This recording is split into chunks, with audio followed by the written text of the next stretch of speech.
लोगों का, जनता का जो प्यार होता है वो बड़ा ब्रिटल होता है, कमज़ोर। उस पर थोड़ा सा किसी अप्रिय सूचना का आघात कर दो, वो टूट जाता है, बिल्कुल छितरा जाता है, बेकार हो जाता है। तो ये देखना पड़ेगा ना कि तुम्हारा जो प्रेम है वो किस कोटि का है। देखो, दो बातें होती हैं। जो चीज़ सम्मान के और प्रेम के लायक नहीं है, या जो व्यक्ति, उससे सम्मान प्रेम करना नहीं चाहिए। और जो वाकई तुम्हारे आदर और प्रेम के लायक है, उसके प्रति आदर और प्रेम कम होना नहीं चाहिए। दोनों बातें एक साथ चलती हैं ना, और दोनों बातों को परखना जांचना जरूरी होता है। दिक्कत क्या हो जाती है कि हम अपने गुरुओं को या अपने आदर्शों को या अपने अवतारों को एकदम पूर्ण परफेक्ट देखना चाहते हैं, है ना। और अगर उनकी पूर्णता में हमें कहीं कोई कमी दिखाई देती है तो हम बहुत परेशान हो जाते हैं, और परेशान होकर के हम झूठ बोलना शुरू कर देते हैं। कई बार हम कह देते हैं कि उनमें वो कमियां थी ही नहीं।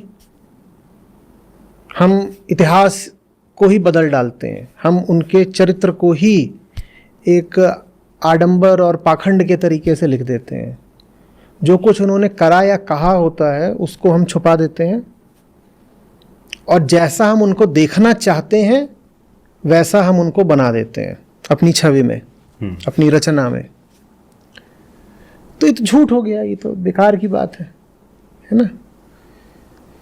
वो सब तुम्हारे साथ ना हो, इसलिए मैंने तुमको वो किताब दी थी, ताकि तुम्हें पता रहे कि जिन लोगों से तुम सीख रहे हो और जो आदर के, प्रेम के पात्र हैं, वो भी इंसान ही थे, और उनमें इतनी तरीके की संभावित त्रुटियां हो सकती थीं।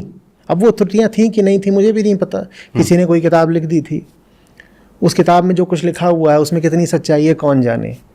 लेकिन उस किताब से ये तो पता चल ही रहा है ना कि लोग मुंह चलाते हैं। और लोगों के मन में इतिहास पुरुषों को लेकर के, संतों को लेके, गुरुओं को लेके भी बहुत तरह की आपत्तियां आती हैं। तो वो चीज़ मैंने तुम्हारे सामने इसलिए रख दी थी, ठीक है। और वो चीज़ अगर तुम्हारे सामने नहीं रखी जाएगी तो तुम्हारा जो आदर या प्रेम है वो बड़ा खोखला रह जाएगा। एक बात को समझना, तुम परेशान तब भी इसलिए थे और परेशान तुम आज भी इसलिए हो क्योंकि तुम कहते हो कि वो महान कैसे हो गए अगर उनमें इतनी खोट है। और आज तक जितने भी महापुरुष हुए हैं किसी भी क्षेत्र में, अच्छे ऊंचे लोग, महापुरुषों ने नहीं भी बोलो तो भी, अध्यात्म के क्षेत्र में हो चाहे किसी भी और क्षेत्र में हो, उनमें सब में कहीं ना कहीं कोई ना कोई कमी, त्रुटि, खोट किसी किस्म की, साधारण भाषा में, रही ही है। तो जो तुम्हारे भीतर तर्क है ना, 10-12 साल पहले की वो बात है, तुम आए थे और घंटों तक तुमने मुझसे इस बारे में चर्चा करी थी। तुम भी थे और लोग भी थे। वो किताब तो मैंने सभी को दे दी थी कि लो पढ़ो, खुले होकर पढ़ो बिल्कुल। तो बहुत लोगों का यही तर्क था कि आप इन्हें महान बोल कैसे सकते हैं अगर इनमें इतनी खोट है तो। हाँ, क्योंकि दिल सा टूटता है ना कि मैं जिनसे इतना कुछ सीख रहा हूँ, समझ रहा हूँ, उनकी निजी जिंदगी ऐसी थी। हाँ, तो तुम एक डिसोनेंस देख रहे हो। हाँ, ना, तुम एक कह रहे हो कि मैं उनको महान समझ रहा हूँ और उनकी निजी जिंदगी के बारे में कुछ उल्टा पुल्टा मुझे पता चल रहा है। तो ऐसा कैसे हो सकता है कि खोट भी है और महानता भी है।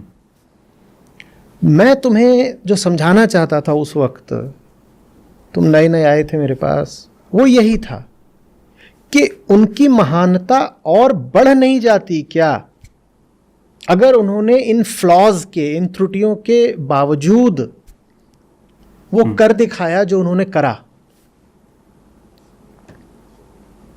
और जो उन्होंने करा वो तो एक तथ्य है ना, वो तो कोई ढोंग नहीं है ना।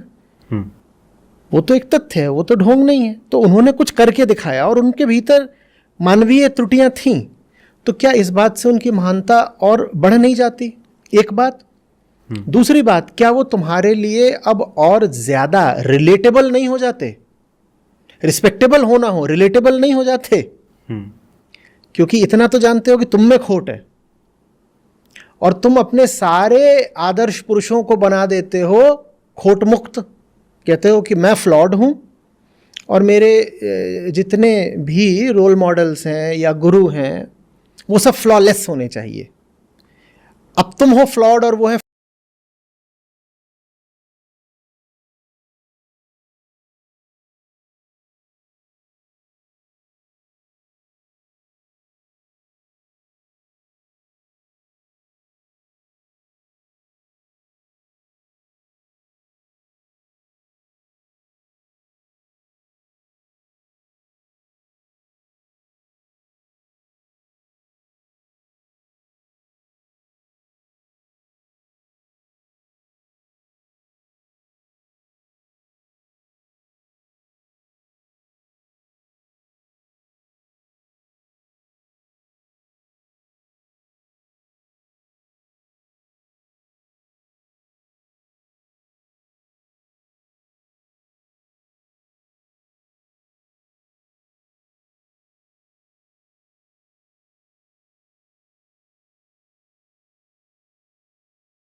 फ्लॉलेस तुम में और उनमें रिश्ता कैसे बनेगा? जी। तुम बार बार यही तो कहोगे ना कि उन्होंने जो करा वो तो मैं कर ही नहीं सकता क्योंकि वो तो पूर्ण परफेक्ट।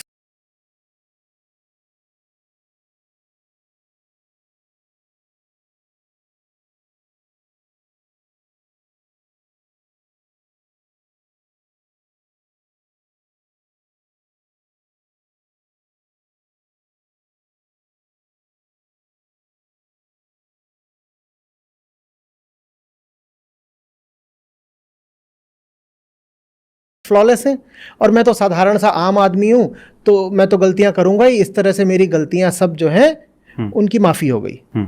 मैं अगर गलती करता भी हूं तो क्या बुराई हो गई? मैं तो इंसान हूं और वो भगवान थे तो उन्होंने कुछ कर दिए होंगे ऊंचे महान काम। मैं तो साधारण इंसान हूं, मैं तो गलतियां करता हूं, करता रहूंगा आगे।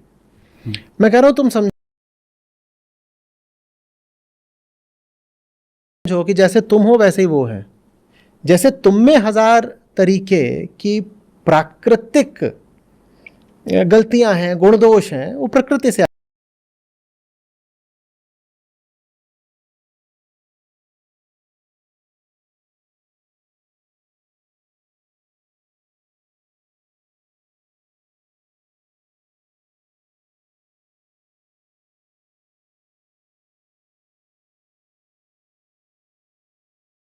आते हैं, शरीर से आते हैं। हम पैदा ही होते हैं ना तमाम तरीके के गुण दोष लेकर के, या कम से कम दूषित होने की हम वृत्ति लेकर पैदा हो।